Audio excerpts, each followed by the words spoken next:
मैं और गंगादास झील से बाहर आ चुके थे। गंगादास भारतीय फौजी था जिसने कहा था कि मैं मुसलमान हूँ और जिसने मेरी जान बचाई थी। वो सरकंडों के पास बैठा पानी कमीज उतार कर निचोड़ रहा था। मेरी तरफ देखकर मुस्कुराया। मैंने उससे कहा कि अगर तुम मुसलमान हो तो भारतीय फौज में हिंदू बनकर भर्ती क्यों हुए थे। उसने अपनी फौजी कमीज झाड़ कर दोबारा पहनते हुए कहा, ये बातें बाद में होंगी जवान, पहले यहाँ से निकलने की तदबीर करते हैं। मैंने उससे पूछा, ये कौन सा इलाका है? वो उठ खड़ा हुआ था। कहने लगा, हम कठुआ की पहाड़ियों में हैं और ये झील आगे जाकर कांगड़ा की वादी में दाखिल हो जाती है। अभी हम खड़े बातें कर रहे थे कि हमें हेलीकॉप्टर की गड़गड़ाहट सुनाई दी। मेरे फौजी दोस्त ने मेरा बाजू पकड़कर एक तरफ घसीटते हुए कहा, जल्दी से इधर निकल चलो।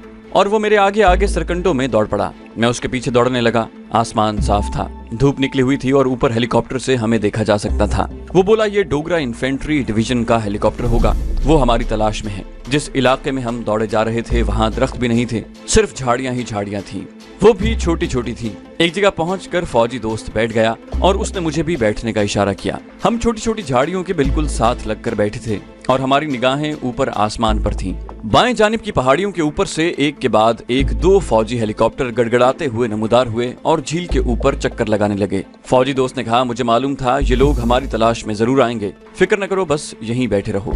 फौजी हेलीकॉप्टर झील के ऊपर काफी नीचे आकर चक्कर लगा रहे थे। फिर वो उस तरफ आ गए जहां हम छुपे हुए थे। हम झाड़ियों के अंदर जितना घुस सकते थे घुस गए।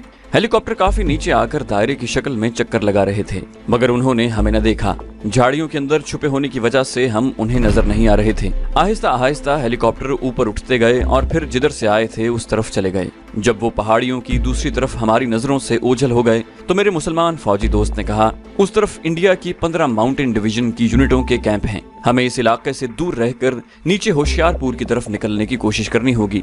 ये हेलीकॉप्टर इस बात की निशानी है कि हमारी 8 डोगरा रेजिमेंट के फौजी हमारी तलाश में हैं और उन्होंने तुम्हारे और मेरे फरार की कठुआ के फौजी कैंप को भी वायरलेस पर खबर कर दी होगी। लेकिन फिक्र की कोई बात नहीं, ये सारा इलाका मेरा देखा भाला है, हम यहाँ से निकल जाएंगे। हम अभी तक झाड़ियों में ही बैठे थे। मैंने उससे सवाल किया, दोस्त पहले इस राज से तो पर्दा उठाओ कि तुम डोगरा यूनिट में हिंदू बनकर भर्ती कैसे हो गए, जबकि बकौल तुम्हारे तुम मुसलमान हो और एक मुसलमान होने के नाते तुमने मुझे मौत के मुंह से बचाया है। वो बोला, पहली बात तो ये है कि कोई मुसलमान अगर हिंदू बनकर इंडिया की फौज में भर्ती होना चाहे तो जरूर उसका दिमाग खराब हो गया होगा, क्योंकि ऐसा नामुमकिन है। डॉक्टरी चेकअप में उसका मुसलमान होना फौरन जाहिर हो जाएगा।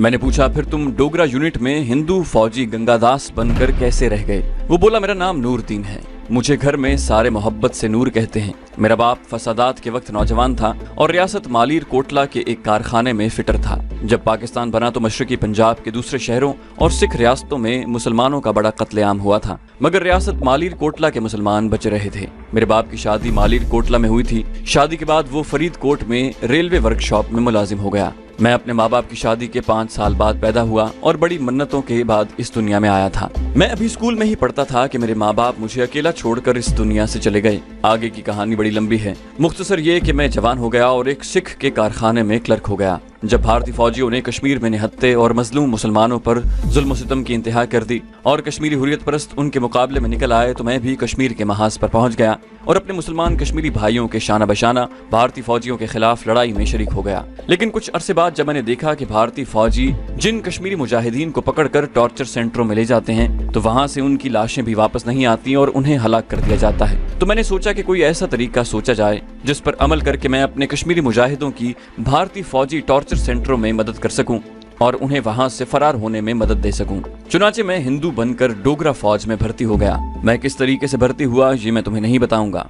बहरहाल मैं नायक गंगादास के नाम से डोगरा फौज में रहकर कैदी होने वाले कश्मीरी मुजाहिदों की जितनी मदद कर सकता था करता रहा। मैं इंटेलिजेंस में था, जहां इस कैंप में ही था जहां तुम्हें इंटेरोगेशन के लिए लाया गया था, मगर तुम्हारे गिर्द सिक्योरिटी इतनी सख्त थी कि जिस दौरान तुम पर बेपनाह तशद्दुद होता रहा मैं तुम्हारी कोई मदद न कर सका। जब मुझे मालूम हुआ कि तुम्हें फांसी दी जाने वाली है और फांसी नाले के पुल पर लटका कर दी जाएगी तो मैंने अपने मद्रासी मेजर रामा राव के पास जाकर सैल्यूट किया और कहा कि सर मुझे इजाजत दी जाए कि मैं अपने हाथ से इस पाकिस्तानी कमांडो को फांसी दूं, क्योंकि जम्मू में पाकिस्तानी कमांडोज ने मेरे बड़े भाई के सारे खानदान को हलाक कर दिया है। मैंने ये झूठी कहानी मेजर रामा राव को इतना ड्रामा करके सुनाई कि उसने मुझे इजाजत दे दी। उसके बाद जो कुछ हुआ वो तुम्हारे सामने है। मैंने जानबूझकर तुम्हारे गले में डाले गए फंदे को ऐसी गिरह लगाई कि जैसे ही तुम्हें पुल से नीचे धक्का दूं तुम्हारी गर्दन रस्सी के फंदे से आजाद हो जाए। मुझे मालूम था कि इसके बाद मुझे फौरन गिरफ्तार कर लिया जाएगा और मेरे साथ ऐसा वहशियाना सलूक होगा कि जिसका मैं तसव्वुर भी नहीं कर सकता। चुनांचे मैंने भी यही फैसला किया कि तुम्हारे पीछे पुल पर से छलांग लगा दूं। बस ये है मेरी कहानी। नायक नूरदीन ने अपनी कहानी खत्म की ही थी कि फजा में एक बार फिर हेलीकॉप्टर की गड़गड़ाहट सुनाई दी। नायक नूरदीन ने जल्दी से उठते हुए कहा, लगता है फौज ने इलाके को घेरे में ले लिया है, यहाँ से निकलो। हम उठकर एक तरफ दौड़े तो टीलों के ऊपर फौजी हेलीकॉप्टर नमूदार हुआ। हम जल्दी से बैठकर साकित हो गए। हेलीकॉप्टर हमारे ऊपर से होकर गुजर गया। हम दोबारा दौड़ पड़े। नायक नूरदीन झाड़ियों में से निकलकर एक छोटी पहाड़ी की तरफ भाग रहा था। मैं उसके पीछे था। पहाड़ी के पास आकर रुक गए। नायक नूरदीन ने आसपास के माहौल का जायजा लिया और बोला, मुझे महसूस हो रहा है कि भारतीय फौजी हमारी तलाश में यहाँ तक पहुँच चुके हैं। मैंने कहा, मेरा ख्याल है कि हमें किसी तरीके से इन पहाड़ियों से निकल जाना चाहिए। इन पहाड़ियों की दूसरी तरफ क्या है? नायक नूरदीन कहने लगा, मैं यकीन से नहीं कह सकता, लेकिन मेरा ख्याल है कि इन टीलों के पीछे दरिया बहता है। फजा में अचानक तेज सीटी की चीख बुलंद हुई और हम में से कोई 50 कदमों के फासले पर एक जबरदस्त धमाका हुआ। नायक नूरदीन ने घबरा कर कहा, ये मार्टर गन का गोला था, यहाँ से भागो। हम दौड़ते हुए पहाड़ी के पीछे आ गए। मैं हैरान था कि भारतीय फौजी हमारा सुराग लगाते मार्टर गन्ने लेकर वहाँ पहुँच गए थे। मार्टर फायर थोड़े थोड़े वक्फे के बाद जारी था। ये भारतीयों की हिमाकत थी। मार्टर गोलों के धमाकों से हम अलर्ट हो गए थे। नायक बोला, पहाड़ी के ऊपर से होकर दूसरी तरफ निकल जाते हैं। वहाँ दूसरा कोई महफूज रास्ता भी नहीं था। मार्टर गनों के गोले हमारी दाएं बाएं फट रहे थे। हम पहाड़ी ढलान पर चढ़ने लगे। ढलान पर छोटी छोटी झाड़ियां उगी हुई थीं। हम उनकी आड़ लेकर ऊपर चढ़ रहे थे। मार्टर गनों के गोले यहाँ तक नहीं आ रहे थे। हम पहाड़ी की आधी चढ़ाई चढ़ चुके थे कि मार्टर का फायर रुक गया। हम पहाड़ी की चोटी पर पहुंच गए। चोटी पर एक छोटा सा मैदान था जहां झाड़ियां और दरख्त कसरत से उगे हुए थे। सामने की जानिब दरख्तों के पीछे एक चट्टानी दीवार थी। हमने चट्टान के पास जाकर दूसरी जानिब देखा। नीचे दरिया बह रहा था। ये दरिया ऐसे ही था जैसे दरिया पहाड़ों में होते हैं। इसका पाठ चौड़ा नहीं था, मगर पानी का बहाव बड़ा तेज था। हम चट्टान के पास बैठ गए। नायक ने नीचे दरिया की तरफ देखते हुए कहा, इस दरिया की दूसरी जानिब पंजाब की तराई का इलाका है। ये दरिया आगे किस तरफ जाता है? मैंने पूछा। नायक बोला, इस बारे में मुझे कुछ मालूम नहीं। हो सकता है ये दरिया आगे जाकर किसी और दरिया में जाकर गिर जाता हो, लेकिन इतना जरूर है कि अगर हम किसी तरह इस दरिया के पार पहुंच जाएं, तो भारतीय फौजियों से निजात मिल सकती है, जो हमें तलाश करते हुए यहाँ तक आ गए हैं। फजा में सन्नाटा तारी था। ये खामोशी बड़ी पुरस्कार लग रही थी। हम चट्टान से नीचे दरिया तक उतरने के बारे में गौर कर रहे थे। यहाँ उतराई बिल्कुल सीधी थी। हम अगर झाड़ियों को पकड़ पकड़ कर भी नीचे उतरने की कोशिश करते तो दरिया के किनारे जो नोकीले चट्टानी पत्थर जगह जगह उभरे हुए हैं, सीधे उन पर जाकर गिरेंगे और हमारी फौरी मौत वाक़ हो जाएगी। नायक नूरुद्दीन कहने लगा, मेरा ख्याल है कि पहाड़ी की दूसरी जानिब जाकर देखते हैं। हो सकता है उधर उतराई इतनी खतरनाक न हो। हम उठे ही थे कि हमें कुछ आदमियों के दौड़ने की आवाज सुनाई दी। ये फौजी बूटों की भारी आवाज थी। नायक बोला, ये इंडियन फौजी हैं। ये तो हमारे सर पर पहुंच गए हैं। हम घबराहट में चट्टान की तरफ दौड़े। अभी चट्टान के करीब ही थे कि पीछे से हम पर ब्रेन गन का ब्रस्ट आया। गोलियां सामने चट्टान से टकराईं। हम जल्दी से बैठ गए। भारतीय फौजियों की आवाजें आने लगी। झाड़ियों में छुपे हुए हैं, ग्रेनेड मार दो। दूसरा लम्हा एक ग्रेनेड हमारे आगे 3-4 गज के फासले पर झाड़ियों में गिरा। मैं आज तक नहीं समझ सका कि नायक नूरुद्दीन ने ऐसा क्यों किया। ग्रेनेड का पिन खींचकर जब उसे फेंका जाता है तो वो 10-15 सेकंड के बाद फट जाता है। ये हैंड ग्रेनेड थोड़े फासले पर फेंका गया था और 3-4 सेकंड उसे रास्ते में लग गए थे। उसे 4-5 सेकंड में धमाके से फटना था और यकीनी बात थी कि ये ग्रेनेड फट कर हमारे चीथड़े उड़ा देता, क्योंकि हम उसके बिल्कुल करीब थे। 1 सेकंड के अंदर अंदर नायक नूरुद्दीन ने उछलकर ग्रेनेड के ऊपर छलांग मार दी। वो बिल्कुल ग्रेनेड के ऊपर जाकर लेट गया और बोला, दरिया में कूद कर निकल जाओ। उसके साथ ही धमाका हुआ। हैंड ग्रेनेड फट गया था और उसके साथ ही मेरे मोहसिन और जहाद कश्मीर के सरफरोश मुजाहिद नायक नूरुद्दीन के जिस्म के परखचे उड़ गए थे। मैं चट्टान की तरफ दौड़ पड़ा। पीछे से मुझ पर मशीन गन का ब्रस्ट फायर हुआ था। मेरी जिंदगी अभी लिखी हुई थी, जिसकी वजह से मुझे कोई गोली न लगी, वरना गोलियों की बारिश में मेरा बचना नामुमकिन था। चट्टान के किनारे पर आते ही मैंने दरिया में छलांग लगा दी। मैंने अपने आप को पूरी ताकत से आगे की तरफ उछाला था ताकि दरिया के पानी में गिरूं, दरिया के किनारे नोकीले पत्थरों पर न गिरूं। मैं पत्थरों से थोड़ी ही दूर दरिया में गिरा और उसकी तेज रफ्तार लहरों में गायब हो गया। मैं अपने जोर पर दरिया की तह में उतर गया था। चूंकि दरिया यहाँ ज्यादा गहरा नहीं था, मेरे पांव बड़े जोर से तह के पत्थरों पर लगे, लेकिन पानी के दबाव और बहाव ने मुझे जख्मी होने से बचा लिया था। मैं पानी के अंदर ही अंदर तेजी से हाथ पांव चलाता दूर निकल गया। सांस रोकने की मुझे काफी मश्क थी। जब मेरा दम घुटने लगा तो मैंने ऊपर आकर सर पानी से बाहर निकाला। मैं जहाँ उबरा था वहीं दरिया और उसका पहाड़ी नाले का पार्ट चौड़ा हो गया था और टीले दूर दूर तक चले गए थे। थे। पानी यहाँ भी तेज रफ्तारी से आगे की तरफ जा रहा था। मैं पानी के बहाव के साथ आगे ही आगे बहता चला जा रहा था। कुछ दूर जाने के बाद मुझे आसमान पर हेलीकॉप्टर की गड़गड़ाहट की आवाज सुनाई दी। मैंने गर्दन मोड़कर देखा, एक फौजी हेलीकॉप्टर ऊपर मंडला रहा था। मैं गोता लगा गया। इस तरह कभी गोते लगाता, कभी सर बाहर निकालता मैं दरिया में दूर से दूर होता चला गया, यहाँ तक कि पहाड़ियां पीछे रह गईं और फिर मेरी नजरों से ओझल हो गईं। दरिया मैदानी इलाके में दाखिल हो गया था। मैं दरिया की एक बहुत तेज मौज पर बहता हुआ दरिया के ऐन दरमियान में तैर रहा था। मेरी दोनों जानिब दरिया के किनारे काफी दूर थे। मैं दरिया के दाएं जानिब के किनारे की तरफ अपने आप को लाने की कोशिश कर रहा था, मगर दरिया की तेज मौज जिस पर मैं सवार था बर्क रफ्तार घोड़े की तरह मुझे आगे ही आगे लिए जा रही थी। आसमान पर एक जानिब से बादलों ने आकर सूरज को अपने अंदर छुपा लिया था। मैं किनारे की तरफ जाने की सरतोड़ कोशिश कर रहा था। मैं बड़ा अच्छा तैराक था, लेकिन भारतीय मिलिट्री इंटेलिजेंस ने टॉर्चर सेंटरों पर मुझ पर जो बहीमाना तशद्दुद किया था उसने मेरी जिस्मानी हालत कमजोर कर दी थी और मैं तैरते तैरते थक गया था। इस जिद्दोजहद में काफी वक्त गुजर गया और दरिया का बहाव मुझे और आगे ले गया। बादल जो आसमान पर टुकड़ों की शक्ल में आए थे अब पूरी तरह छा गए थे और सूरज गायब हो गया था। आखिर एक तवील जिद्दोजहद के बाद मैं किनारे तक आने में कामयाब हो गया। किनारे पर आकर मैं वहीं सरकंडों में पड़ा हाँफता रहा। जब जिस्म में खोई हुई तवानाई कुछ वापस आई तो मैं उठा और दरिया के किनारे जो ऊंचा था उस पर चढ़कर बैठ गया। चारों तरफ देखा, ये एक उजाड़ इलाका था। कहीं किसी आबादी का नामो निशान नहीं था। जमीन भी वीरान वीरान थी। दूर बहुत दूर दरख्तों के झुंड से धुंधले धुंधले दिखाई दे रहे थे। कुछ पता नहीं था कि मैं किस इलाके में निकल आया हूँ। इतना जरूर यकीन था कि ये मशरकी पंजाब का इलाका या यहाँ से मशरकी पंजाब का मैदानी इलाका शुरू हो रहा है, क्योंकि खेत वहाँ कहीं भी नहीं थे। इंसान भी दूर दूर तक नजर नहीं आता था। दरिया के किनारे कच्चे थे और उनके नीचे दूसरी तरफ बैलगाड़ियों और गड्ढों के गुजरने के निशान पड़े हुए थे। मैं एक तरफ चल पड़ा। मौसम गर्म था। बादलों की वजह से खुशगवार हवा चलने लगी। मेरे गीले कपड़े चलते चलते अपने आप खुश्क हो गए थे। मेरे पाँव में रबड़ के बूट थे जिनमें पानी भर गया था। मैंने बैठकर बूट उतार कर अंदर से पानी झाड़ कर निकाला और उन्हें पहनकर दोबारा चलने लगा। मेरा हुलिया ये था कि दाढ़ी और मूछें बढ़ चुकी थीं। सर के बाल भी गर्दन तक आ गए थे। बदन पर एक पुरानी खाकी रंग की कमीज और नीचे नस्वारी रंग की बोसीदा सी पतलून थी। जेब में फूटी कौड़ी नहीं थी। मेरे पास कोई चाकू भी नहीं था, रिवॉल्वर भी नहीं था। ये दोनों चीजें भारतीय फौजियों ने तलाशी के वक्त मुझसे छीन कर अपने कब्जे में कर ली थी। ये मैं जानता था कि अगर ये मशरकी पंजाब है तो फिर ये सिखों का इलाका है और जबान की मुझे कोई दिक्कत और परेशानी नहीं होगी। मैं पंजाबी बोलकर अपने आप को हिंदू जाहिर कर सकता था। दरिया के साथ साथ चलते मैं काफी दूर निकल आया।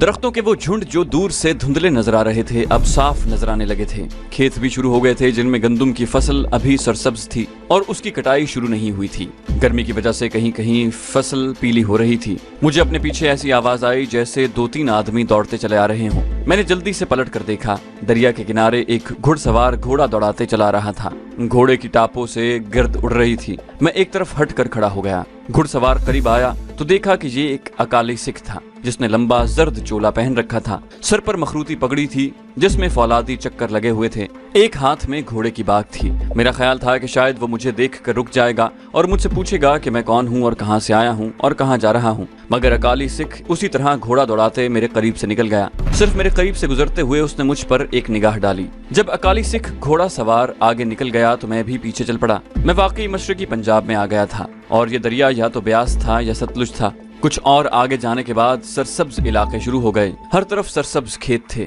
दरिया के किनारे किनारे जरा नीचे की जानिब टालियों के दरख्तों का सिलसिला भी शुरू हो गया था। इन टालियों पर बोर आ रहा था और इनकी बड़ी धीमी धीमी खुशबू फैली हुई थी। टालियों पर नई कौंपलें और हरे हरे नए पत्ते आए हुए थे। खेतों में सिख किसान नजर आने लगे थे। एक गांव आ गया मगर वो दरिया से दूर था। कुछ मकान थे। एक सिख भैंसों को लिए दरिया की तरफ आ रहा था। मैं दरिया के किनारे से उतरकर खेतों के साथ जो पगडंडी बनी हुई थी उस पर चलने लगा।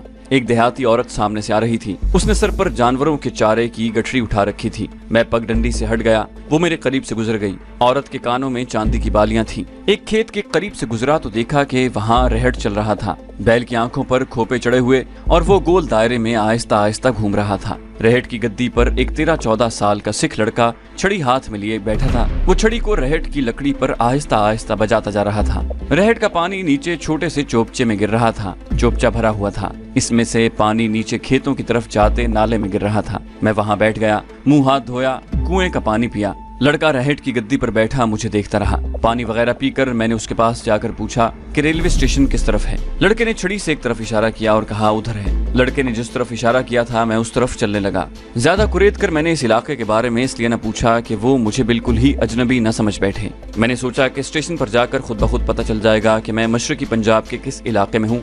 मैं खेतों खेत चलता गया। रास्ते में एक और गांव आया जिसके बाहर जौहड़ में भैंसें नहा रही थीं। एक सिख रेड़े के पहिए की मरम्मत कर रहा था। ये गांव भी पीछे रह गया। दूर से रेलवे का सिग्नल नजर पड़ा। मुझे भूख लग रही थी। मैं उसे बर्दाश्त किए हुए था, मगर जिस्म कमजोरी महसूस कर रहा था। स्टेशन आ गया। छोटा सा देहाती स्टेशन था। उसका नाम अजीब सा था जो मुझे याद नहीं रहा। थोड़े से मुसाफिर प्लेटफॉर्म पर बैठे हुए थे। इनमें से सिख भी थे और हिंदू भी। एक कुली से मैंने बड़े तरीके से बात करके मालूम किया कि यहाँ से आगे बॉर्डर की तरफ अमृतसर का स्टेशन 30-35 मील है। पीछे एक ब्रांच लाइन जालिंदर की तरफ जाती है। जालिंदर मेरे लिए खतरनाक शहर था। मैंने अमृतसर अपने मुजाहिद के पास जाने का फैसला किया और ट्रेन का इंतजार करने लगा। ट्रेन कुछ देर बाद आ गई। ट्रेन मुसाफिरों से भरी हुई थी। मैं उसमें बगैर टिकट ही सवार हो गया। 30-35 मील का सफर इस रेलगाड़ी ने 2 घंटे में तय किया और अमृतसर के स्टेशन पर आकर खड़ी हो गई। रास्ते में टिकट चेक करने वाला टीटी नहीं आया था, वरना मेरे लिए मुश्किल पैदा हो सकती थी। अमृतसर स्टेशन से बाहर निकलना मेरे लिए कोई मुश्किल नहीं था।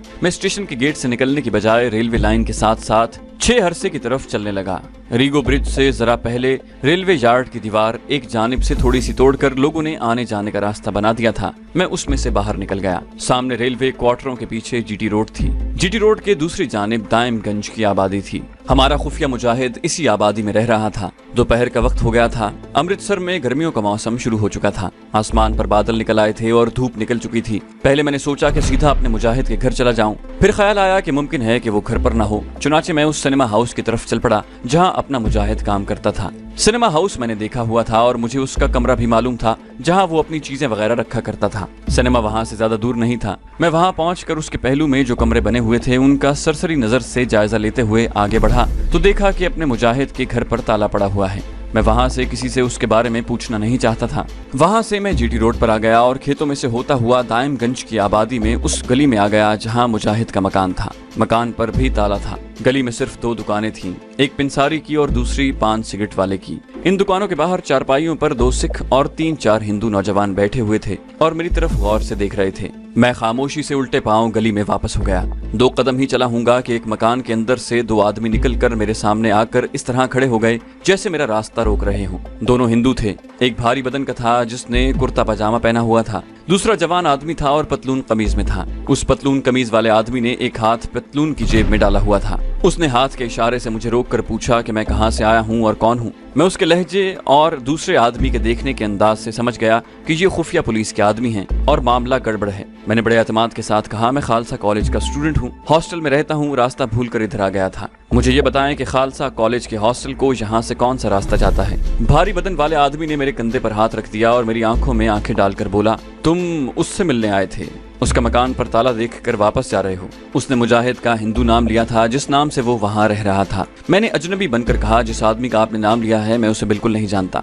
मैं तो खालसा कॉलेज के हॉस्टल का रास्ता भूलकर इधर निकल आया हूँ। आप लोग कौन है और मुझसे ऐसे सवाल क्यों पूछ रहे हैं। अब दूसरे आदमी ने पतलून की जेब से हाथ बाहर निकाला तो उसके हाथ में रिवॉल्वर था। चुपके से हमारे साथ पुलिस स्टेशन चलो, तुमसे 1-2 सवाल पूछेंगे, फिर तुम्हें हॉस्टल में पहुंचा देंगे, चलो। उसने मुझे बाजू से पकड़ लिया। भारी बदन वाले हिंदू ने जिस मकान से ये दोनों निकले थे उस मकान की तरफ मुंह करके आवाज दी, प्रीतम सैया अपने आदमी लेकर बाहर आ जाओ। मकान की बैठक में से 3 पुलिस कांस्टेबल बाहर निकल आए। इनमें एक सिख और दूसरे 2 हिंदू थे। उनके पास राइफलें थी। मैं फंस चुका था, ना उन पर हमला करने की पोजीशन में था और ना ही भाग सकता था। सोचा फंस तो गया हूँ, एक कोशिश करके देख लेनी चाहिए, शायद हवा में चलाया हुआ तीर निशाने पर जा बैठे। मैंने लहजे में थोड़ा रोब और आवाज में दबदबा पैदा करते हुए कहा, आप लोग मुझे हाईजैक कर रहे हैं। मैं खालसा कॉलेज स्टूडेंट यूनियन का सेक्रेटरी हूँ। कॉलेज के सारे स्टूडेंट तुम्हारे पुलिस स्टेशन पर धावा बोल देंगे। मैंने कोई कसूर नहीं किया। भारतीय बदन वाले खद्दर पोश महाशय ने अपने साथी से कहा, मेरा ख्याल है कि बाबू को छोड़ दो, स्टूडेंट यूनियन का मामला है, कहीं उल्टी मुसीबत गले न पड़ जाए। दूसरे जवान आदमी ने, जिसको खद्दर पोश खुफिया सर्विस वाले ने शर्मा जी कहकर बुलाया था, कहने लगा, लाला तुम ठीक कह रहे हो, फिर ऐसा करते हैं कि अंदर चलकर इससे 2-4 सवाल पूछकर डायरी भर लेते हैं ताकि हमारी ड्यूटी पूरी हो जाए। मैं दिल में खुश हो गया था कि मेरा अंधेरे में चलाया हुआ तीर ठीक निशाने पर बैठा था और ये लोग स्टूडेंट यूनियन के नाम से डर गए थे। शर्मा जी ने मेरी तरफ मुतवज्जे होकर कहा, चलो बाबू यार, बैठक में आ जाओ, 2-3 सवालों के जवाब लिखो और हमारी कार्रवाई भी पूरी हो जाएगी। मैंने बड़े इत्मीनान से कहा, मगर मैं 1 मिनट से ज्यादा अंदर नहीं ठहरूंगा। खद्दरपोश बोला, अरे यार 2 सवाल पूछने हैं तुमसे, 1 मिनट में फारिग कर देंगे। मैं उनके साथ मकान की बैठक में आ गया। खद्दरपोश और शर्मा तो मेरे साथ ही बैठक में आए। तीनों कांस्टेबल मकान के बाहर ही खड़े हो गए। अंदर आने के बाद पुलिस ऑफिसर शर्मा ने मुझसे पहला सवाल ये किया कि मेरा नाम क्या है। उस वक्त मेरे जहन में इंडिया के एक एक्टर तरलोक कपूर का नाम आ गया। मैंने कहा, तरलोक कपूर। खद्दरपोश कहने लगा, तुम्हारी पंजाबी यहाँ के हिंदुओं वाली पंजाबी नहीं, कहीं तुम लाहौर के रहने वाले तो नहीं? मेरा माथा ठनका। ये लोग मुझे किसी जाल में फंसाने के लिए अंदर लाए थे। मैंने पंजाबी में 2-4 अल्फाज शामिल करते हुए कहा कि मैं हिंदू हूँ। मेरे पिताजी लाहौर के रहने वाले थे, इसलिए मेरी पंजाबी जबान पर लाहौर का असर है। पुलिस अफसर शर्मा ने खद्दरपोश से कहा, लाला जरा इसकी पतलून उतरवा कर देखो, अभी मालूम हो जाएगा कि ये हिंदू है या मुसलमान। एक बार वाकई मेरे पांव तले की जमीन हिल गई। ये लोग मुझे इस मकसद के लिए बैठक में लाए थे। मैंने अपने हवास बेदार रखे और उन पर बरस पड़ा कि वो मुझे क्या पाकिस्तानी जासूस समझते हैं। मेरे अंकल जालिंधर पुलिस के डीएसपी हैं, मैं अभी उन्हें फोन करता हूँ। शर्मा बोला, महाशय जी, हम तुम्हें कुछ नहीं कह रहे, हम तो अपना शक दूर करना चाहते हैं कि तुम कहीं मुसलमान तो नहीं। अगर तुम हिंदू हो तो तुम्हें पतलून उतरवाने में क्या एतराज है? इसके बावजूद जब मैंने एहतजाज किया तो शर्मा ने आवाज देकर तीनों कांस्टेबल अंदर बुला लिए और उन्हें हुक्म दिया कि इसकी पतलून उतार दो। 2 सिपाहियों ने अपनी राइफल का रुख मेरी तरफ कर दिया और तीसरा सिपाही मेरी पतलून उतारने के लिए बढ़ा। मैं इनकार नहीं कर सकता था, जबरदस्त एहतजाज कर रहा था, लेकिन जब मेरा ये राज खुल गया कि मैं मुसलमान हूँ तो मैंने गहरा सांस भरते हुए कहा, अब जबकि आपको मालूम हो गया है कि मैं मुसलमान हूँ तो मैं आपसे कुछ नहीं छुपाऊंगा। बात यह है कि मैं असल में कश्मीरी हूँ। मेरा एक रिश्तेदार अमृतसर में मेहनत मजदूरी करता था। मैं उससे मिलने श्रीनगर से आया था। यहाँ आकर पता चला कि वो अमृतसर में नहीं है। मैं वापस स्टेशन पर जा रहा था कि आप लोगों ने मुझे पकड़ लिया, इस डर से कि कहीं आप मुझे कश्मीरी हुर्रियत परस्त समझकर जेल में न डाल दें। मैंने झूठ बोला और अपने आप को हिंदू जाहिर कर दिया। ये बिल्कुल सच्ची बात है जो मैंने बयान कर दी है, मगर मेरी इस वजाहत का इन लोगों पर कोई असर न पड़ा। पुलिस अफसर शर्मा ने कांस्टेबल प्रीतम सिंह से कहा, इसको हथकड़ी लगाकर थाने ले चलो। बात खत्म हो गई थी, बल्कि थाने में पहुंचने के बाद दूसरी खतरनाक बात शुरू होने वाली थी, जिसका मुझे डर था। उस वक्त मुझे हथकड़ी डाल दी गई थी और सिपाही दायमगंज की आबादी में से मुझे गुजारते हुए इलाके की पुलिस स्टेशन पर ले गए थे। वहां मुझे हवालात में बंद कर दिया गया। ये एक नई मुसीबत मुझ पर आन पड़ी थी जिससे मुझे हर हालत में निकलना था, मगर बज़ाहिर निकलने का कोई रास्ता नहीं था। अभी तक तो शायद ये लोग मुझे मुश्तबा कश्मीरी हुर्रियत परस्त ही समझ रहे थे, लेकिन इस बात का खतरा मौजूद था कि बहुत जल्द इन पर हकीकत आश्कार हो जाएगी कि मैं इंतहाई खतरनाक कश्मीरी मुजाहिद और कमांडो हूँ, जिसकी तबाहकुन कार्रवाइयों का सिलसिला श्रीनगर से लेकर जुनूबी हिंद और गुजरात काठियावाड़ तक फैला हुआ है। तो दोस्तों, ये थी हमारी आज की एपिसोड। उम्मीद करते हैं आपको हमारी वीडियो पसंद आई होगी। जाने से पहले आपसे सिर्फ इतनी गुजारिश करेंगे कि अगर आप हमारी वीडियो पसंद करते हैं तो इस चैनल को सब्सक्राइब कर दीजिए और साथ में बेल आइकन दबाकर ऑल नोटिफिकेशंस ऑन कर दें ताकि आपको सारी वीडियोस फौरन मिलती रहें। और अगर आप ये भी ना करना चाहें तो एटलीस्ट वीडियो को लाइक जरूर कर दीजिए। और अगर आप मुझे as a content creator support करना चाहते हैं तो लिंक्स आपको स्क्रीन पर भी और डिस्क्रिप्शन में मिल जाएंगे। अगली वीडियो तक के लिए इजाजत दीजिए। अपना और अपने वतन का ख्याल रखिए। अल्लाह हाफिज।